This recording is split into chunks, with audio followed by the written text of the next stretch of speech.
కాంగ్రెస్ పార్టీపై విశ్వాసం ఉంచండి, అభివృద్ధి చేసి చూపిస్తామన్నారు మంత్రి పొన్నం ప్రభాకర్. కరీంనగర్ మున్సిపల్ కార్పొరేషన్ 46వ డివిజన్ కాంగ్రెస్ పార్టీ అభ్యర్థి మల్లికార్జున రాజేందర్ కి మద్దతుగా పొన్నం ఎన్నికల ప్రచారం నిర్వహించారు.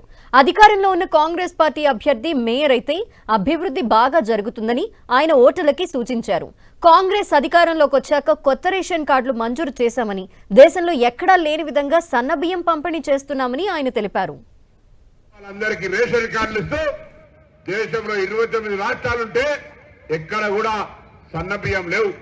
కానీ తప్పకుండా సన్న బియ్యాన్ని మరి కేటాయించిన సన్న బియ్యం తీసుకుంటా ఉన్నారు. అదేవిధంగా 200 యూనిట్ల కరెంటు ఫ్రీ ఇస్తా ఉన్నాం. ఇక్కడ అక్కా చెల్లెలందరూ ఆర్టీసీ బస్సుల మంత్రి నేనే, మీరెక్కడికి వెళ్ళినా సమ్మక్క సారకైనా, యమలాడ రాజన్నకైనా, వియ్యపురాల ఇంటికైనా, బిడ్డ దగ్గరికైనా, దాహోనకైనా ఉచితంగా బస్సు ఎక్కిపోయే సౌకర్యాన్ని కలిగజేశాం. అడిగిన వాళ్ళందరికీ రేషన్ కార్డు